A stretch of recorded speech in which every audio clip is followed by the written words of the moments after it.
Ya se está grabando, perdón. Perfecto, adelante.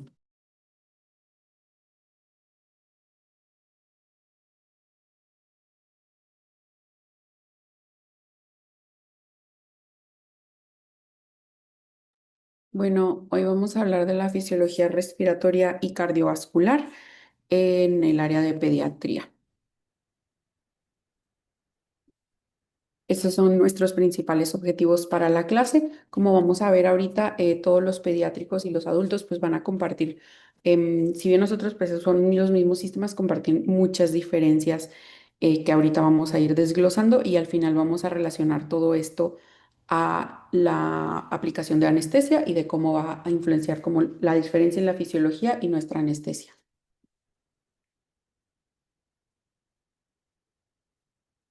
Primero vamos a empezar con fisiología respiratoria.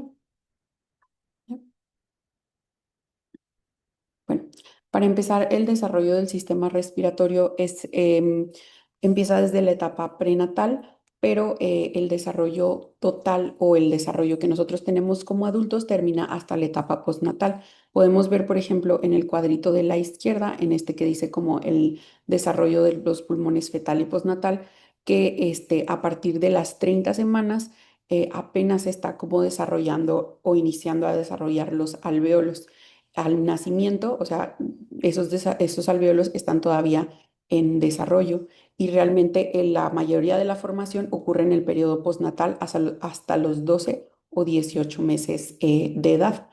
El desarrollo pulmonar aquí lo se divide en cinco fases principales, que en la etapa embrionaria pues no hay todavía nada de alvéolos ni nada, y luego está una etapa pseudoglandular que va hasta las casi 20 semanas de gestación, luego la etapa canalicular hasta las 25 semanas de gestación, la etapa sacular que en esta es donde empieza o donde cortamos para el nacimiento. En esta etapa que va desde las 24 semanas al nacimiento, los espacios aéreos que en formación van a ser los alvéolos se empiezan a llenar de surfactante de líquido.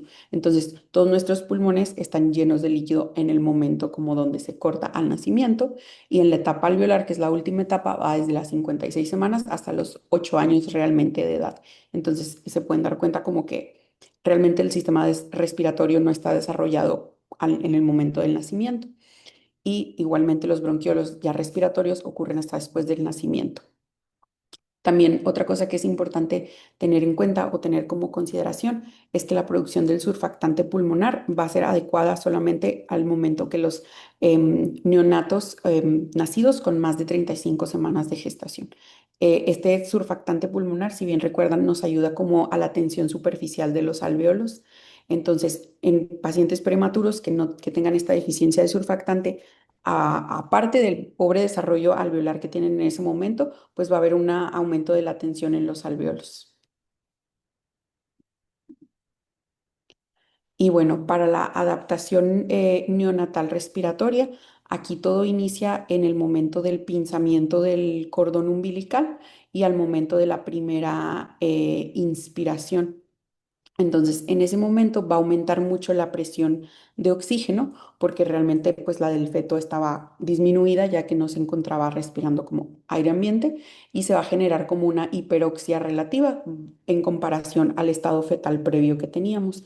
Este estímulo, digamos, de hiperoxia, el pinzamiento del cordón, el aumento, la primera inspiración va a iniciar y mantener las respiraciones rítmicas en este recién nacido. Y también, como les mencionaba, que los pulmones del recién nacido están llenos de líquido, de este surfactante pulmonar, pues el bebé tiene que vencer una tensión superficial muy alta de inicio, como para romper esta tensión superficial y para poder introducir aire realmente en los pulmones. Aquí podemos ver que necesita una presión negativa de menos 30 centímetros de agua en las primeras respiraciones, que pues es elevada para el tamaño del bebé para poder introducir aire en los pulmones y romper esa presión negativa. Y pues ya con la expansión pulmonar, ahorita como quiera lo vamos a ver como más relacionado, pero con la expansión pulmonar va a bajar la resistencia vascular pulmonar, que en el periodo fetal se encontraba muy aumentada. También va a aumentar el flujo sanguíneo pulmonar, o sea, ya cuando el bebé respira, aumenta su flujo sanguíneo pulmonar y va a empezar el intercambio gaseoso alveolo capilar. Este aumento de retorno pulmonar nos va a causar, igual lo vamos a ver más adelante, un aumento de presión en nuestra aurícula izquierda, disminución de presión en la aurícula derecha y un cierre funcional o anatómico, digámoslo así, primero funcional y luego anatómico del foramen oval. Y en este cuadro verde de aquí vienen como que los mecanismos de la respiración neonatal continua. En sí sí se reconoce como que el feto intraútero tiene como movimientos de respiración, pero como saben, pues no son todavía efectivos. Lo que inicia la respiración rítmica, como mencioné, es el clampaje del cordón umbilical y pues la relativa hiperoxia a comparación de su estado fetal previo. Y ahora vamos a ver la mecánica respiratoria que existe en diferencia, por ejemplo, en los neonatos, infantes y en la adolescencia. Aquí es muy importante como tener en cuenta todas estas características porque se van a correlacionar con la fisiología del feto, del bebé, el neonato infante y también de cómo, pues, por qué nos da esos efectos, digamos, con la anestesia. Para empezar, los neonatos tienen una pared torácica y músculos respiratorios muy flácidos, es decir, la pared torácica es muy complaciente porque su cartílago todavía no está calcificado y no está desarrollado.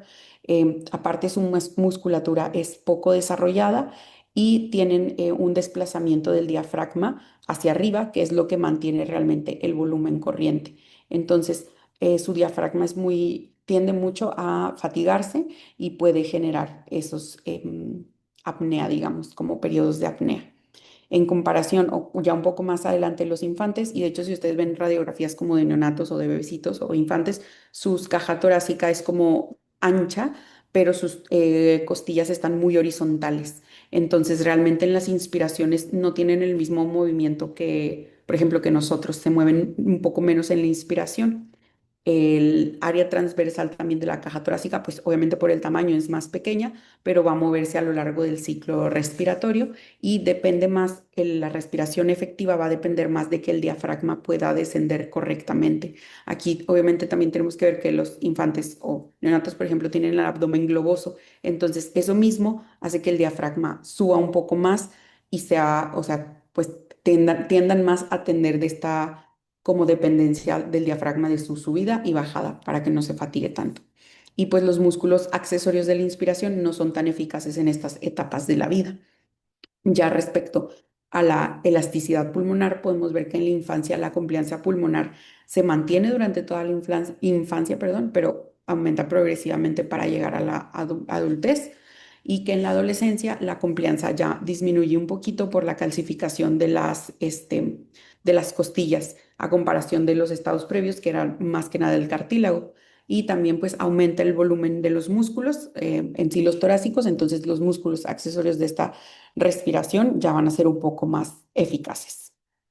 Entonces, hasta ahorita tenemos como, en resumen, que nuestros alvéolos no son efectivos al nacimiento, que realmente hasta los 8 años de edad es cuando tenemos como los alvéolos completos o un sistema respiratorio totalmente desarrollado y que los neonatos van a depender muchísimo del diafragma, ya que su pues, abdomen también es un poco más globoso y pues, el diafragma es el músculo como principal para la respiración en esta etapa de la vida, ¿sí? Por eso tiende a poder fatigarse, los músculos accesorios no están todavía desarrollados y puede ser uno de los factores que nos condicionen a una fatiga del diafragma y una apnea.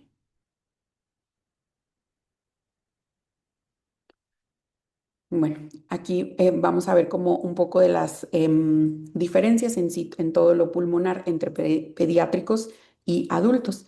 Para empezar, las resistencias en los pediátricos pues van a ser aumentadas porque el diámetro de nuestras vías respiratorias, obviamente por el tamaño de los bebés y de los niños, pues es menor. Entonces va a haber mucho aumento de la resistencia en estas vías respiratorias. Por ejemplo, en niños de hasta 2 años tenemos de 20 a 40 centímetros de agua y en adultos nuestra resistencia normal es de 1 a 2 centímetros de agua. Entonces, como podemos ver, el flujo que puede entrar es diferente en adultos y en niños para que no genere tanta resistencia. El volumen pulmonar o la capacidad pulmonar total de los infantes está relacionada con la longitud de su cuerpo, o sea, con la talla. así como en los adultos, ¿verdad? Peso y talla, pero principalmente aquí con la longitud de su cuerpo. En los lactantes, los pulmones obviamente anatómicamente son pues muy chiquitos, los alvéolos son reducidos y los alvéolos no son totalmente funcionales. En los infantes ya hay un poco mejor la relación como caja torácica y pulmón, es decir, pues van creciendo progresivamente. También hay un poco de mayor fuerza muscular respiratoria y reserva ventilatoria pues ya empieza a formarse. En contraste con nosotros los adultos que tenemos una capacidad pulmonar pues muy grande, de hasta 7 litros, que obviamente va a variar por nuestra talla, por nuestro sexo. Tenemos una alveolización completa y nuestra caja torácica ya es rígida y pues tenemos reserva inspiratoria, obviamente. La capacidad residual funcional, debido a esto que los lactantes pues no tienen una caja torácica desarrollada, unos pulmones desarrollados, y que tenemos nuestra pared torácica pues muy flácida, nuestra capacidad residual pues es muy baja. Realmente en supino en los infantes o en los lactantes es hasta solo el 10% de la capacidad pulmonar total y su capacidad residual funcional como que se mantiene, digámoslo así, con un pequeño frenado expiratorio en la laringe, que es como un gruñido que hacen los lactantes. Y también, pues, ellos inician precozmente como la siguiente inspiración, como por esta disminución de la capacidad residual funcional que tienen. Es por eso que también tienen una frecuencia respiratoria pues más aumentada. En promedio, ellos solo tienen de 20 a 25 mililitros por kilo de capacidad residual funcional, en contraste a los adultos, que puede representar hasta el 50% de nuestra capacidad pulmonar total en posición vertical y que no requerimos de estos mecanismos activos que hacen los neonatos o los lactantes como para mantener esta capacidad residual del pulmón. Conforme a nuestro volumen tidal, en el neonato y en el lactante, pues obviamente va a ser un volumen tidal absoluto, pues pequeño, por el tamaño pequeño también. La ventilación, como ya lo hemos visto, se va a basar mucho más en la frecuencia respiratoria o en una elevada frecuencia respiratoria. La alta complacencia torácica nos va a dar también un mayor riesgo de colapso alveolar y va a haber menor reserva ante un trabajo respiratorio aumentado. Y pues como ya vimos, el diafragma, que es el músculo como que más se tiende a fatigar en esta población de edad. Y en adultos, pues el volumen tidal va hasta de 6 a 8 mililitros por kilo, absoluto tenemos hasta 600 mililitros y pues tenemos una mejor capacidad de poder incrementar este volumen tidal en caso de ejercicio o en caso de estrés y obviamente tenemos una mejor reserva ventilatoria. Este de aquí es más que nada como los volúmenes pulmonares estáticos en general, como para que perdón, podamos diferenciar, o sea, visualizar principalmente. Aquí, por ejemplo, en la tabla de arriba de la morada, como que ahí tenemos el volumen tidal y la frecuencia respiratoria comparada en diferentes grupos de edad. Como ven en el nacimiento, podemos tener una frecuencia respiratoria de hasta 47 respiraciones por minuto y en edad en meses de 3, 6, 9 y 12 meses vemos que va disminuyendo hasta llegar al año hasta unos 26 aproximadamente respiraciones por minuto. Igual nuestro volumen tidal en mililitros por kilo en el nacimiento apenas es 7,4 mililitros por kilo y conforme aumenta la edad hasta los 12 meses ven que sube hasta 9 mililitros por kilo. Entonces esto se correlaciona pues a todas estas características como anatómicas y funcionales que fuimos viendo. Y en esta tabla de abajo, que aquí sí viene como la sección de adultos, podemos ver la diferencia como que súper abrupta de desde respiraciones por minuto, del volumen tidal, la capacidad residual funcional y algunos valores, por ejemplo, de gasometría. Y igualmente en la tabla verdecita o azul, podemos ver cómo la complianza en los infantes es muchísimo más aumentada que en el adulto. Es lo que les comentaba que su caja torácica pues es mucho más flácida. Igualmente ahí vemos como la capacidad residual funcional, las resistencias muy aumentadas en los infantes o en la niñez y disminuidas en los adultos. Y pues la ventilación minuto también, obviamente en el adulto es mucho más aumentada.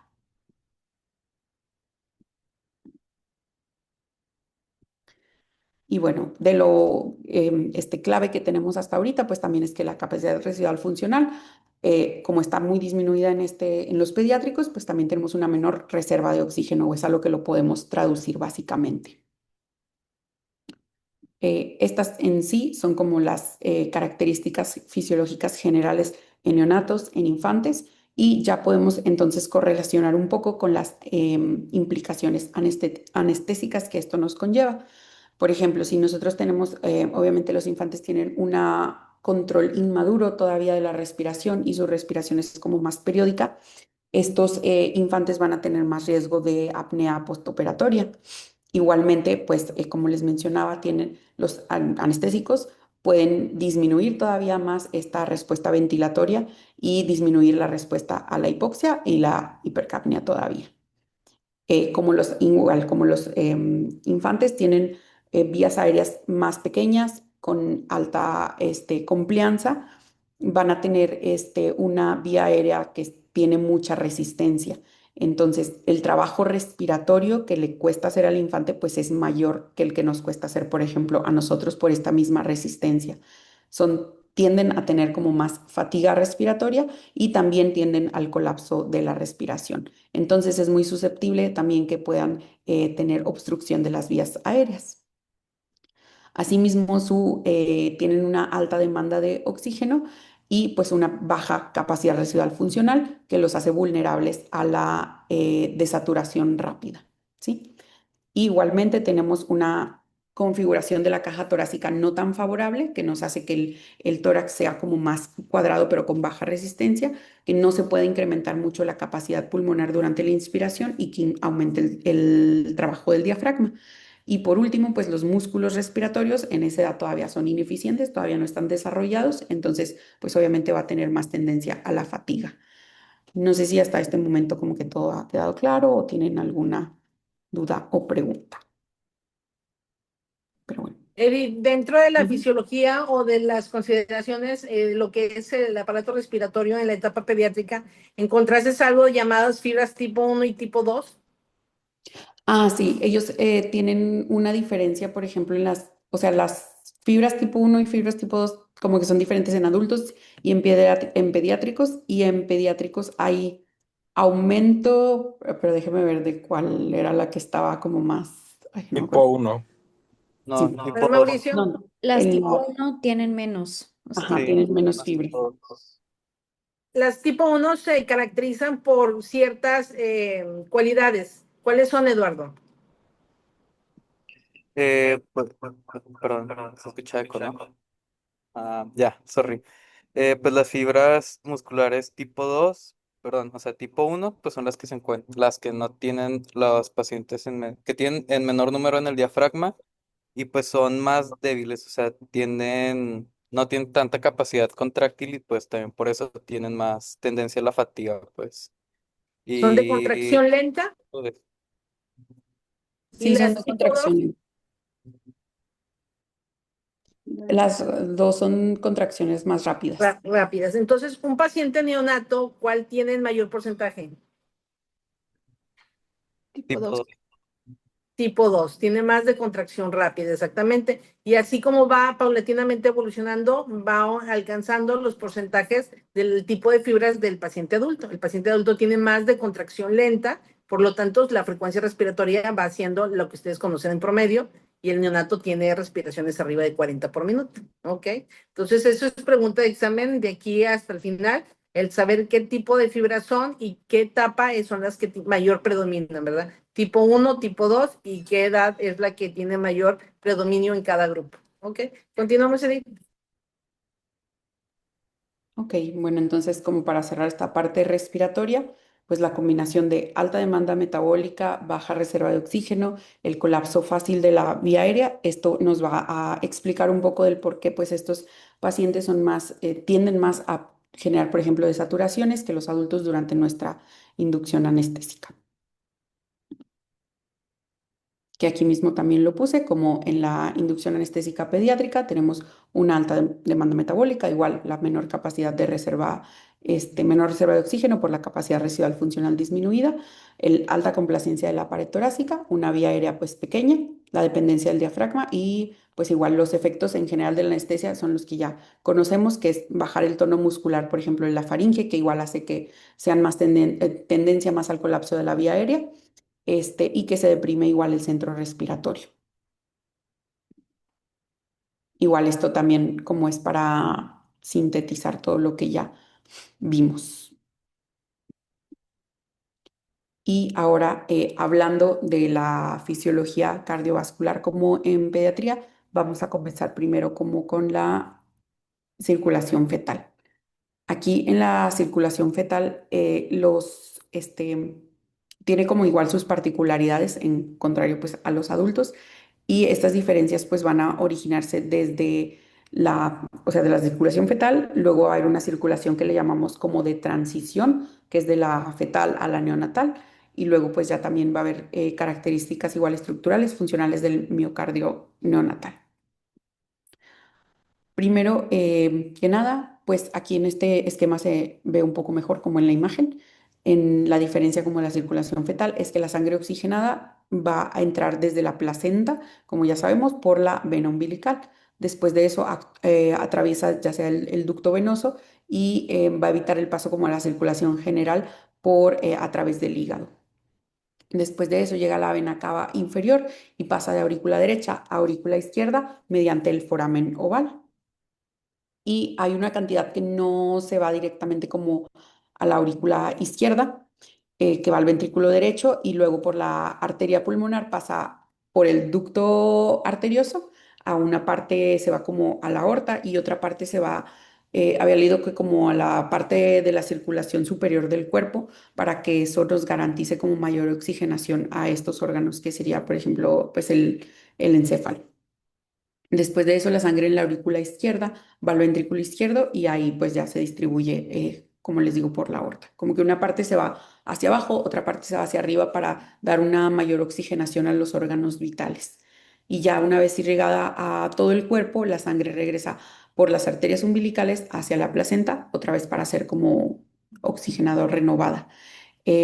Aquí lo que podemos notar, o una de las principales características, es que en la circulación o gracias a la circulación fetal, la resistencia vascular del pulmón está elevada, porque porque los pulmones van a estar colapsados y llenos de líquido. Entonces, es lo que les mencionaba también al inicio, que los neonatos, como la fuerza que tienen que vencer para las primeras inspiraciones, tiene que ser también pues muy alta por esta resistencia vascular pulmonar que ya existía. Esta circulación también pues ocurre como un paralelo, no diferente a una circulación en serie, así le llaman, que es la que ocurre en nosotros adultos. Aquí pues sí pueden ver, o sea, ya sea que la sangre entra desde la placenta y luego se distribuye como hacia arriba y todo ocurre como al mismo tiempo, en contrario como a nosotros, que ocurre como una serie de pasos. Y pues hay tres derivaciones principales fetales que son para transportar sangre mejor oxigenada desde la vena umbilical a la circulación sistémica, que ya vimos que es el conducto venoso, el conducto arterioso y el foramen oval. Veo qué más. Bueno, algo que también quería mencionar es que como quiera, estas derivaciones circulatorias son como para que esta sangre llegue preferentemente, pues, como les mencionaba, como al cerebro y los pulmones pues van a tener mucho menos flujo sanguíneo en esta etapa. Su resistencia es aumentada, pero el flujo sanguíneo pues es bajo.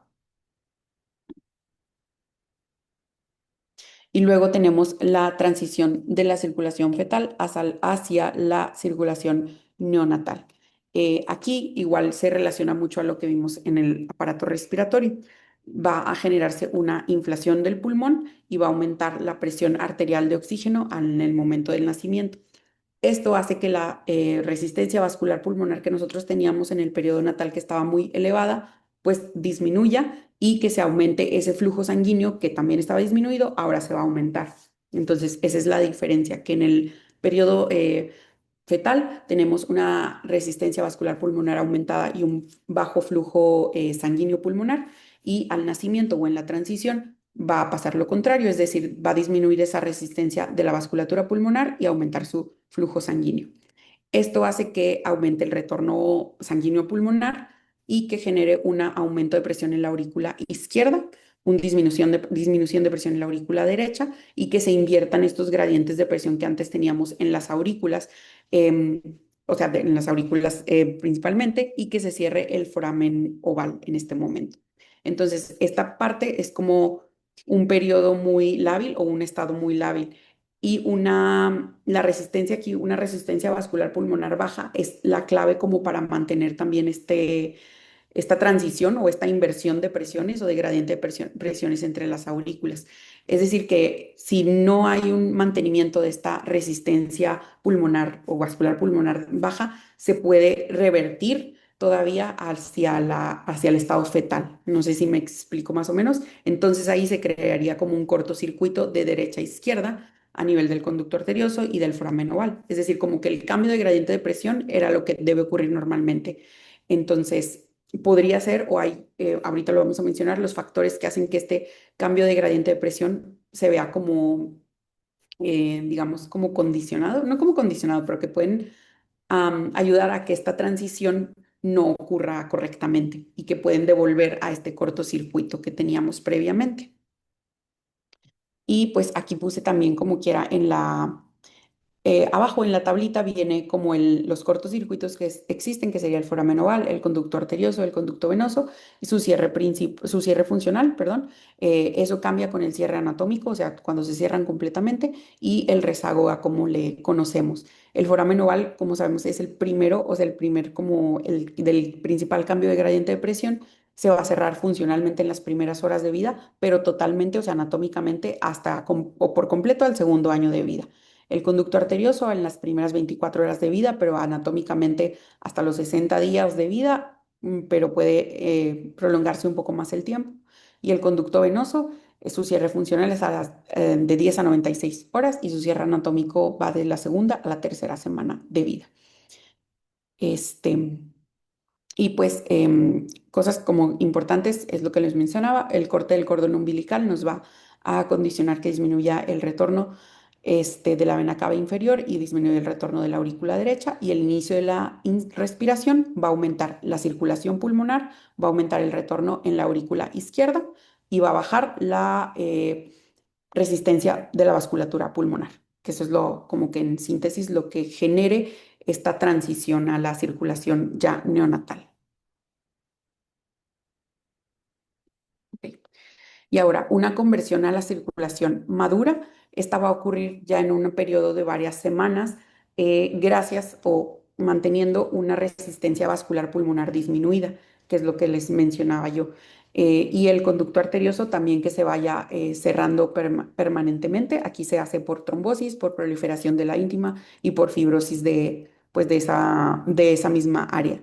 Y esta misma transición, que es lo que les comentaba, que hay factores que la pueden revertir o que pueden hacer que, sí, o sea, que no se complete o que de a una circulación ya neonatal se pueda regresar a la circulación fetal.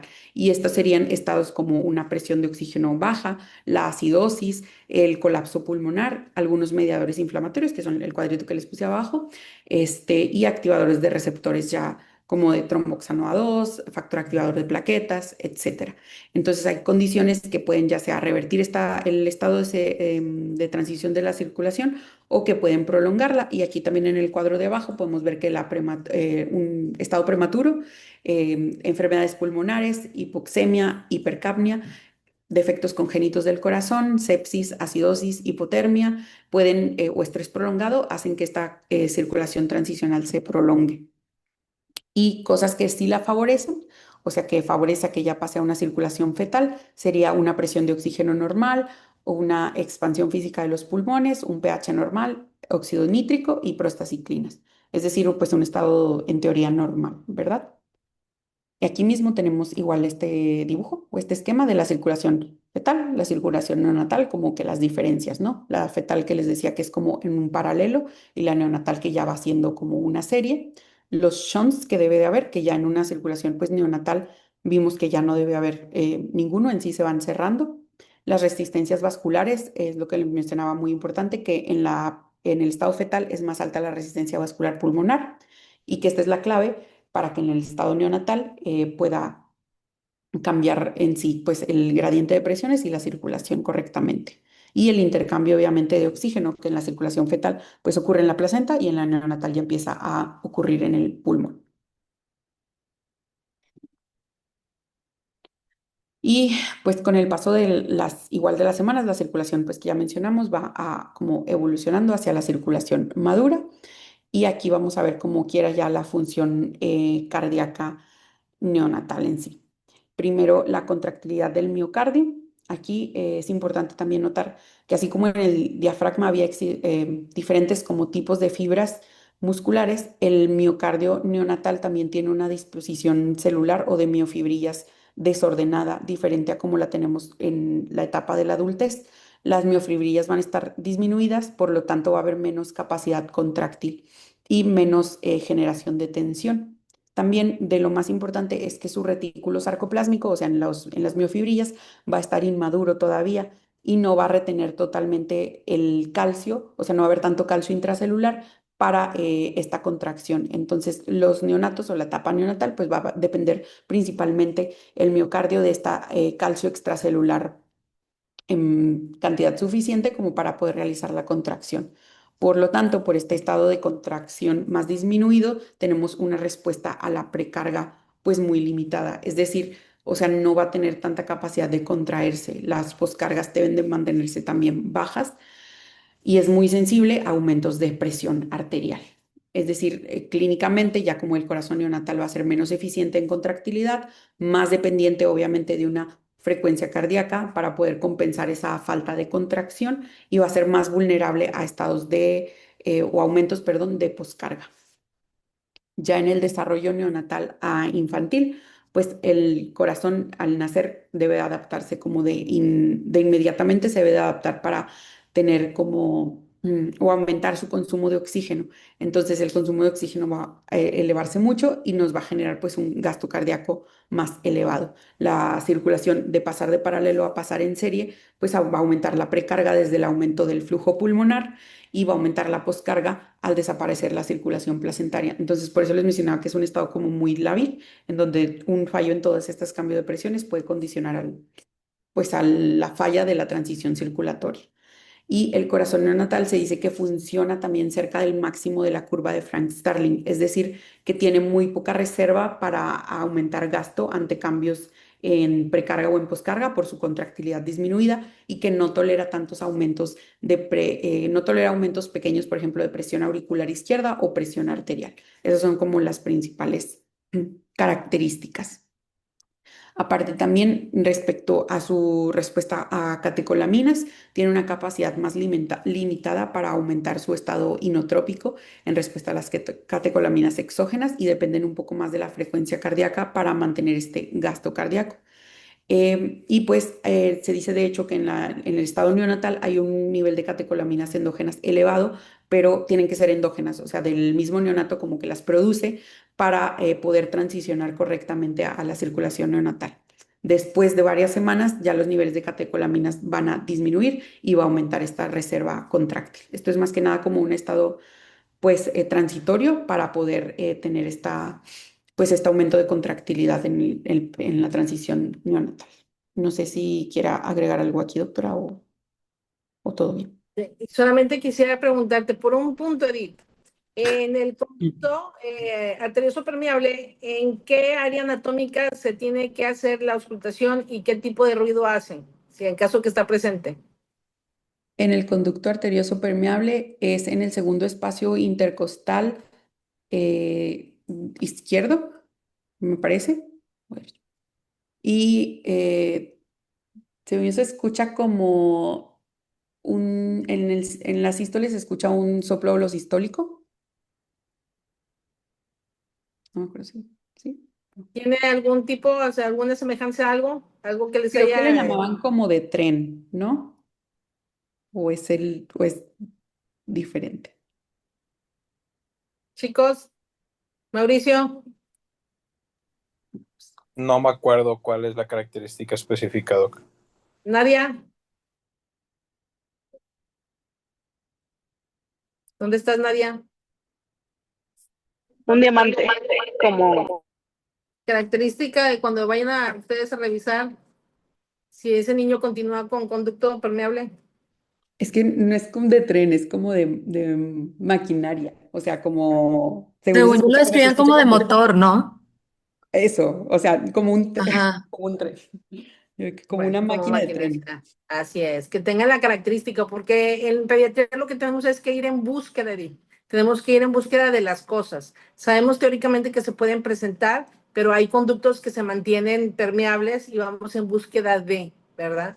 ¿Y qué impacto, Mauricio, nos puede tener que un paciente de 5 años continúe con una comunicación interauricular que por X motivo no se cerró ni fisiológico ni anatómicamente y siga presente? ¿Qué impacto puede tener que siga presente esa comunicación?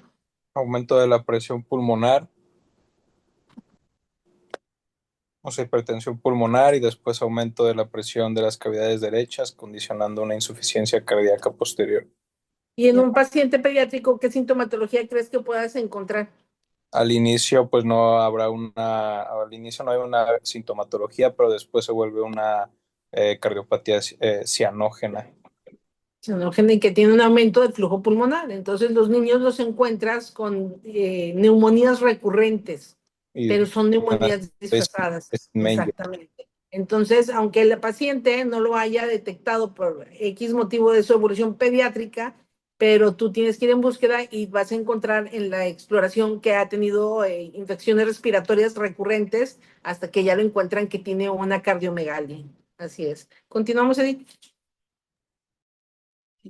Y pues estas condiciones, igual las que mencionamos como hipoxia, hipercapnia, hipotermia, esto puede condicionar aumentar la resistencia de la vasculatura pulmonar y también como comprometer esta parte de oxigenación en este tipo de pacientes. Y aquí también una parte importante es la inervación cardíaca en el periodo neonatal. En el periodo neonatal, la inervación simpática y el control del sistema cardiovascular todavía son inmaduros o incompletos y hay más un predominio del sistema nervioso parasimpático. Entonces, también es por eso una de las explicaciones que hay una falta de sensibilidad de los recién nacidos a agentes que son simpático-miméticos o a catecolaminas exógenas. Esto va disminuyendo gradualmente hasta los 6 meses de edad. Igual, clave a mencionar que pues la hemoglobina en los neonatos predomina la hemoglobina fetal, que tiene una mayor afinidad al oxígeno que la hemoglobina del adulto, que tiene una disminución de la liberación de oxígeno en los tejidos, por lo que relativamente deberían tener como un riesgo de hipoxia tisular. En el periodo neonatal, pues la curva de disociación de la hemoglobina se desplaza un poco a la derecha por estas mismas razones del aumento de hemoglobina fetal y se reemplaza por completo en los 6 meses o a los 6 meses de edad por la hemoglobina del adulto. Y aquí en este cuadro podemos ver como las características principales entre las corazones neonatales y los corazones maduros. Igual ahí podemos ver fisiológicamente la contractilidad, ya vimos en el neonato limitado, la dependencia de la frecuencia cardíaca alta, la reserva contráctil baja, la tolerancia a la precarga o a la poscarga son bajas, la tolerancia de la precarga va a estar limitada y una interdependencia ventricular pues más significante que en los adultos. Igual como mencionábamos del calcio, predominantemente dependen mucho de que haya un calcio extracelular normal, en niveles normales para tener esta contracción por el retículo sarcoplásmico inmaduro que contienen. Las catecolaminas endógenas que tienen son elevadas, por lo mismo que ellos no responden bien todavía a los agentes simpático-miméticos y ellos tienen un predominio todavía parasimpático. Eso es lo principal, en teoría. Y pues igual a nivel celular, pues las miofibrillas todavía están desorganizadas y todavía están como incompletas. Entonces, cambios hemodinámicos frecuentes en nuestro perioperatorio pediátrico. Podemos tener bradicardia y algunas de las causas pueden ser hipoxia, laringoscopía, pues el estímulo de la laringoscopía, una manipulación vagal y una anestesia profunda. Y estas tienen su base fisiológica en que en el neonato, como ya vimos, hay un predominio del tono parasimpático o predominio vagal, un gasto cardíaco que depende mucho más de la frecuencia cardíaca. Es decir, que si baja el gasto cardíaco también rápidamente, pues va a generar una hipotensión Por ejemplo, si hay hipotensión, algunas de las causas pueden ser la inducción anestésica, la vasodilatación por agentes inhalados, la pérdida sanguínea, la sepsis o el aumento de presión intratorácica también. Y pues se genera la hipotensión porque también sabemos que el miocardio neonatal tiene poca reserva contráctil, que es más sensible a la poscarga y tiene una frecuencia de una precarga que sea adecuada.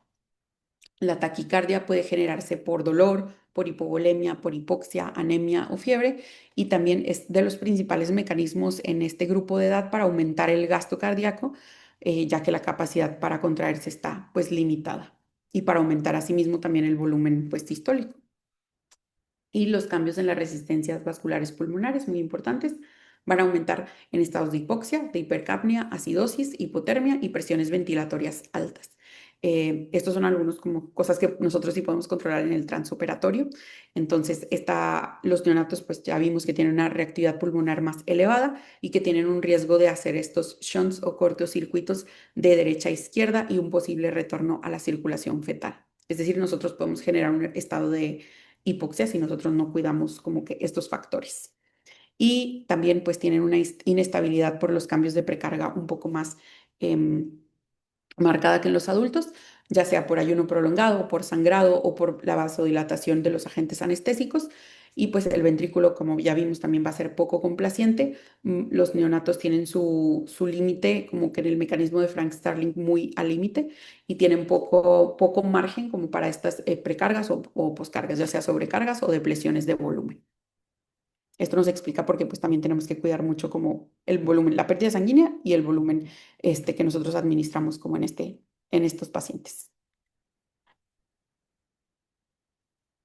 Aquí mismo tenemos igual las características fisiológicas y las implicaciones anestésicas en este grupo de edad, perdón. Vemos que si hay una persistencia de la circulación fetal, como ya mencionábamos en algunas patologías puede existir, va a disminuir el aporte de oxígeno a los tejidos y se puede generar como una depresión cardiocirculatoria muy rápido si nosotros damos como los agentes inhalados o si hacemos una inducción muy rápida.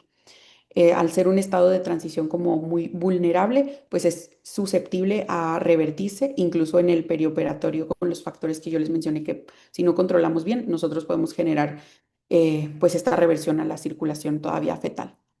Igualmente, como que el miocardio que esté como más tenso pero que haya menor como posibilidad de contraerse, va a generar que el gasto cardíaco opere muy cerca como de su límite y que tengan también menor reserva funcional cardíaca, pues va a hacer que no podamos incrementar tanto la precarga ni la poscarga y lo va a hacer susceptible obviamente pues a cambios muy marcados, por ejemplo, de hipovolemias, arritmias.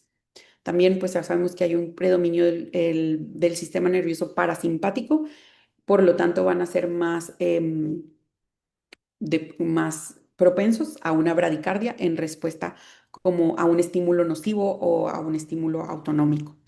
Igual las catecolaminas exógenas, hay que tenerlo en cuenta que son menos efectivas y que ellos tienden como a tener sus catecolaminas endógenas todavía elevadas. Y asimismo la hemoglobina fetal alta en este estado, pues que neonatal, nos puede todavía generar un hipoxia perioperatoria. Aquí tenemos también los signos vitales pues normales, ya sea en niños. La frecuencia cardíaca podemos ver que en neonatos es de las como más altas, que puede llegar hasta de entre 85 hasta incluso 200 y varían en el estado despierto y dormido. De 3 meses a 2 años van desde 100 a 190 latidos por minuto. Creo que Titi tiene una pregunta. Sí, gracias, Edith. Doctora, la inefectividad de estas catecolaminas exógenas es debido a que ya tienen una concentración o circulación alta de sus propias catecolaminas. No te alcanzo a escuchar, Marines. ¿Me escucha? A Se ver, escucha muy... a ver. ¿Ahí? ¿Mejor? Ajá. Que mi duda es por qué o cuál es el motivo por el cual las catecolaminas exógenas son menos efectivas en esta población de pacientes. O sea, es porque ellos ya tienen altos niveles circulando, entonces aunque yo le ponga más, pues ya están como que saturados esos receptores o cuál es el motivo en sí. No, ¿tú lo dices por el uso de fármacos o a qué te refieres, Marina? Sí, o sea, es que aquí dice que las catecolaminas exógenas, o sea, las que yo le administro al paciente, son menos efectivas. Entonces, mi duda es, ¿qué hace que sean menos efectivas en esta población? Lo que pasa es que el sistema periférico donde tú quieres que hagan su efecto no tiene los receptores todavía. Por eso es como que la duda o siempre ustedes el camino. Ustedes ahorita ya no utilizaron mucho la efedrina como uso de vasoconstrictor, pero ustedes tienden mucho a usar la noradrenalina para el sistema periférico. En estas pacientes, en este grupo de edad, nosotros usamos la adrenalina, que es lo que tiene mayores receptores a nivel miocárdico. En el sistema periférico, lo que son los vasos periféricos, no responden, por tanto, por sus receptores. Entonces, cuando ustedes o anteriormente usaban efedrina en un niño de 1 año, veíamos que no había efecto, o sea, que tenías que poner el uso de adrenalina, porque todos los receptores estaban enfocados en el área del miocardio.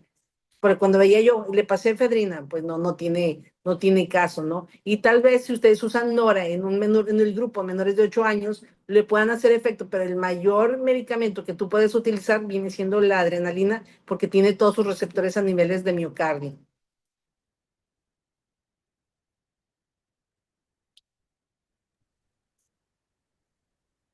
Sí, ¿Sí se bueno, puedo escucha? nada más complementar. Ujú. Bueno, puedo nada más complementar. Ya, perdón. Sí, o sea, lo que hizo la doctora que, por ejemplo, los niños tienen una distribución de los receptores beta, principalmente beta uno tienen más en el corazón, como un 75-25%, o sea, 75% en los ventrículos son receptores beta uno, que es donde va a funcionar la adrena, pues, y pues sí, o sea, que no tienen desarrollado el sistema simpático Periférico. y por lo mismo, pues, predomina el parasimpático. Entonces, pues, los vasopresores normales, o sea, convencionales, pues no van a usar, no Los que están aplican tanto en este acostumbrados contexto, en por lo la que tengo entendido. fisiología adulta, Ya hasta exactamente. después de los 6 meses, 1 año, pues ya empieza a formarse el simpático. Y ese niño, pues, ya empieza.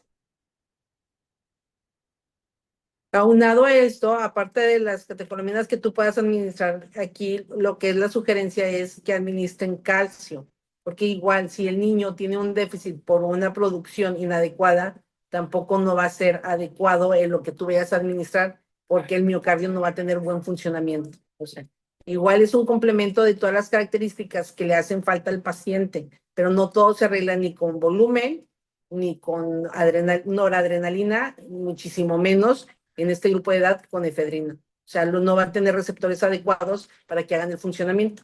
Tal vez sí te rescaten, pero no le llega al punto o al objetivo que tú lo estás buscando.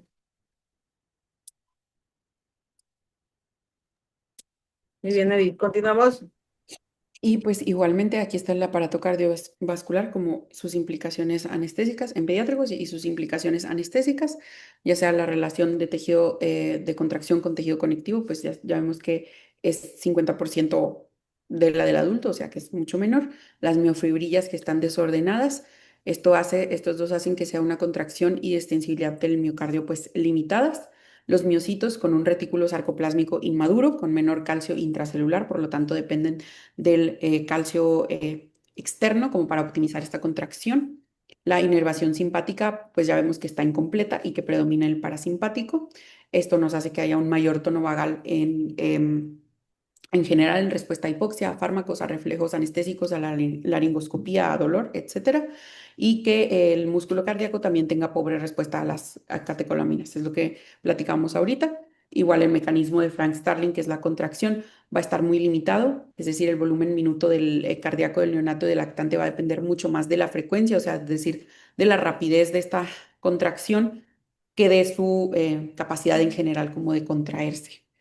Y el gasto cardíaco, pues va a ser como que muy fijo, no va a responder tanto a incrementos en la embolemia. Es mejor tener constante la precarga y la poscarga que nosotros enfocarnos como en aumentar mucho la precarga, por ejemplo. Y los varoreceptores pues van a ser menos sensibles en el neonato, lo que hace que los anestésicos inhalados y opiáceos también, pues depriman esta función de los receptores, más que nada, pues también en prematuros. Y los ductos, muy importante recordarlo, que su cierre primero es funcional y luego es anatómico, que este cierre funcional, a pesar de que ocurre en en las primeras horas, es un periodo como de muy lábil y que nosotros, a lo mejor si en el transoperatorio no cuidamos esos factores que ya hablamos, lo podemos regresar a su estado circulatorio fetal o podemos crear un shunt todavía.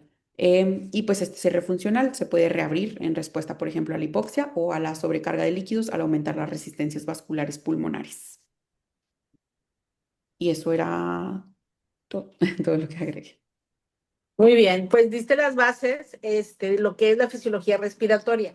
Mi pregunta es, por ejemplo, Eduardo, espero que ya hayas tenido la oportunidad de ir a una resonancia de un paciente menor de 10 meses. No sé si ya te ha tocado, pero ¿qué crees? ¿Cuál es el impacto? La resonancia, ya te has dado cuenta que es un estudio en el cual usualmente lo hacen con sedación o lo hacen con una ventilación espontánea o asistida. ¿Qué impacto tiene en un paciente pediátrico que ya nos explicaron la fisiología respiratoria después en el estado posanestésico? ¿Qué crees que puedas ocasionar de mantener una sedación o una anestesia en resonancia, sabiendo cuál es el camino que el anestesiólogo hace en esa área? ¿Qué crees que debemos de nosotros de cuidar después de un procedimiento? Pues principalmente en el aspecto respiratorio, pues qué tan deprimido o, perdón, o sedado está el paciente en cuestión, pues de la probabilidad que haya oclusión de la vía aérea, o sea, una obstrucción, que el niño pues en recuperación se obstruya y pues ya con todo lo previo explicado de menor capacidad residual funcional, el volumen de cierre es mayor que que la de la capacidad de reserva funcional. Entonces, pues son pacientes que pueden caer pues por la hipoxia, como usted dijo, pues automática, seguido de la bradicardia y caer en paro. Entonces, pues siempre tratar de apoyarlo igual con oxígeno suplementario debido igual a la demanda metabólica de oxígenos, lo que yo pensaría, o sea, poner bien al paciente Por en las, posición adecuada, evitar. ¿Amande? Por las características anatómicas que mencionó Edith, que tenía una compliance disminuida y que tiende a generar falta de osificación en los cartílagos y que el tórax se vuelve como un tonel donde se colapsa todo. Con tu sedación haces una potenciación de estas cualidades. Entonces, ¿crees que es muy común que el paciente con sedación, paciente pediátrico, que tú mantienes con ventilación espontánea o asistida, generes atelectasias? Ah, sí, sí, sí, mayor riesgo de atelectasis, pues sí. Igual Tienen por mayor riesgo de riesgo de atelectasias. secreción que Así es. obstruya también. Así es. Se los comento porque en pediatría, en muchas cirugías, procedimientos ambulatorios, manejamos mucho la sedación, manejamos mucho la ventilación asistida. Entonces, dentro de la anatomía, vamos a ocasionar nosotros el riesgo que este paciente genere atelectasias. Entonces, ¿cuál es el compromiso de nosotros de estar al pendiente para quitar el riesgo de atelectasias en este paciente? ¿Qué tendríamos que hacer, Diana? Uso de PIP. Si lo tenemos con una sedación donde el paciente esté ventilando solo, Mauricio, ¿cómo lo podríamos apoyar? Ya, ya. Presión positiva o no desnitrogenizar por completo, no dar FIO2 al 100%. Ok. O la Y haciendo, bueno, haciendo algunas maniobras, por ejemplo, son pacientes pediátricos. ¿Qué podrías hacer tú durante tu asistencia de ventilación para tú asegurarte que esos pulmones no se te vayan a telectasiar? Porque Maniobras todos de han dado reclutamiento. sedaciones. Maniobras de reclutamiento. pues el PIP, ¿no? La APL. La válvula APL, exactamente. Con eso generas un poco de presión para hacer que esos pulmones que están adictos a contraerse por naturaleza, más tu sedación, se hagan más colapsables. Entonces tienes que asegurar. ¿Por qué? Porque si ustedes se profundizaron mucho durante su sedación, sin la instrumentación de vía aérea, pueden generar atelectasias. Ya, si se van un poquito más avanzados, ¿qué podrían hacer ustedes para asegurar que su paciente no tiene atelectasias? Hablando de monitoreo.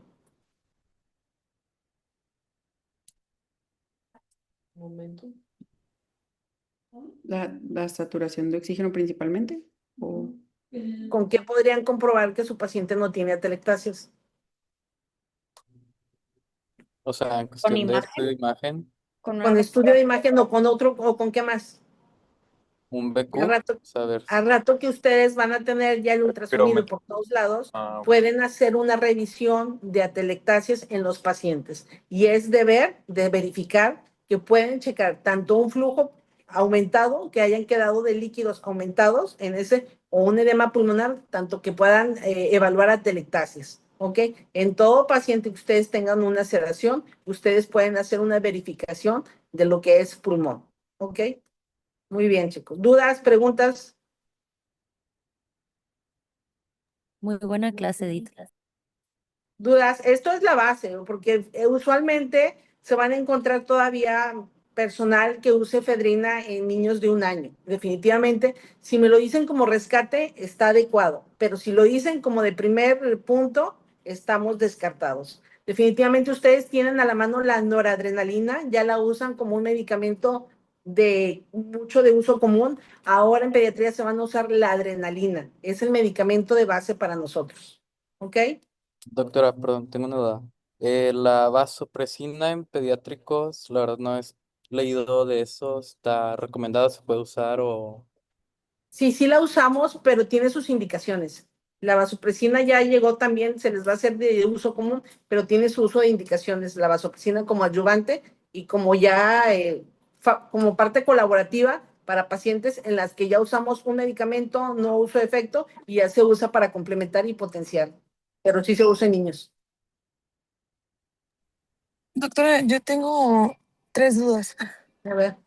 La primera dijo que se podía también usar calcio. ¿Hay una dosis específica de que por kilo, obviamente supongo que sí, que podamos dar como de que... Es que dijo que también nos podíamos agregar calcio para ayudarle, como adyuvante con la drena y todo. O tal vez lo entendí mal y se cortó. Y me quedé con la duda si tiene alguna dosis como que específica que tenemos que tener en mente si queremos usar el calcio. Principalmente el calcio como la glucosa, para que tú administres tienes que tener un resultado de base. Ok. Y la dosis es de 30 a 50 miligramos por kilogramo, pero tienes que tener un control. Al igual la glucosa, si ustedes van a administrar glucosa, tienen que tener un destroxis de base para seguir administrando glucosa. No se puede poner soluciones líquidas con glucosa, ni se puede poner calcio, a menos que tengan una base donde nos diga que esa es la causa, la que te está potenciando o te está afectando algo. ¿Ok? Ok. Lo otro, hablando sobre el gas y la sedación, no va agarrado con lo que estaba preguntando al 100 con la anatomía, pero mi duda es, pues obviamente sabemos que el sevoflurano es el menos pungente de todos y es el que más se utiliza para estas sedaciones, obviamente. Sí, vaya, o sea, sí afecta algo en el momento de la fisiología de los recién nacidos y todo, si llegamos a usar desflurano, de que sí sean más como que sientan más irritable aún así el desflo. O sea, digamos, si nada más tenemos desflo, es mejor evitarlo en cualquier cosa por si lo estamos usando con respiración espontánea o... Recuerda que son las características de los gases. El Ujú, gas sevoflurano también es un gas irritable, pero es el que tiene menos, el que se acomoda más en niños. Solamente lo utilizamos para dar inducciones. Si ujú. tú en mejoría en tu paciente selectivo, tú requieres dar una inhalada pura, el más recomendable es sevoflurano. Estamos hablando de inhalada pura sin instrumentar la vía aérea, que te estás quedando con una mascarilla, definitivamente. El desflurane es irritable y no te va a permitir dar una inducción por planos totalmente y que no llegues a tener un laringoespasmo. Va, ok. Pero si tú me dices un paciente pediátrico que está intubado y que puede usar desflurana y que tienes un acceso venoso, que tú vas a estar preparada para una extubación, puedes usar desflurana, definitivamente. Si el paciente no tiene alguna patología adyuvante que te vaya a complicar esa irritabilidad bronquial que te puede generar. Va. Y lo último, ahorita dijo que el APL nos ayuda mucho, como ayudar para las atelectasias, y eso nada más lo vamos acomodando según vamos viendo la respuesta de nuestro paciente, o empezamos, digamos, en 20 y vamos aumentando, No, la o... válvula se deja de 5 a 8 y solamente es con ventilación espontánea.